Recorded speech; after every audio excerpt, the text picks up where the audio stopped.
Program is excellent. They performed very good, and organization and coordination, everything is fine. చాలా బాగా organise చేసిండ్రు. ఇంకా ముందు ముందు ఇలాంటివి ఇంకా చాలా చేస్తారని ఇంకా నాకు నమ్మకం ఉంది.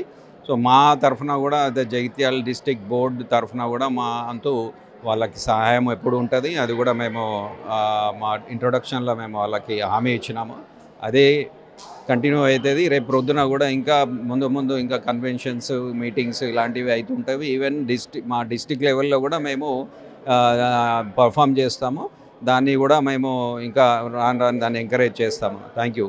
సో ఎన్ఆర్ఐస్ అందరూ కూడా ఇప్పుడు మళ్ళీ హైదరాబాద్కి వచ్చి ఇక్కడ ఈ ప్రోగ్రామ్ జరుపుకోవడము, మళ్ళీ జీటీఏ వాళ్ళు చాలా వరకు సాంస్కృతిక కార్యక్రమాలు కానివ్వచ్చు, విద్య, వైద్యం ఇవన్నీ కూడా సపోర్ట్ చేస్తున్నారు. సో మీ వంతు మీకు ఎలాంటి స్ఫూర్తినిచ్చింది ఇవన్నీ చూసి?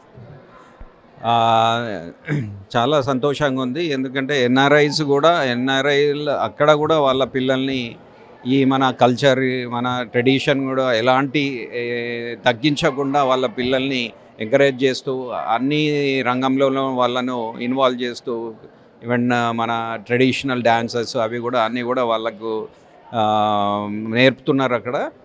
ఇది చాలా మంచి అది. ఎందుకంటే మన సంస్కృతి మన దాన్ని వాళ్ళు కాపాడాలి. Even they stay in abroad, they should know our culture and they should represent Telangana culture and tradition. So I think I'm very proud of their parents.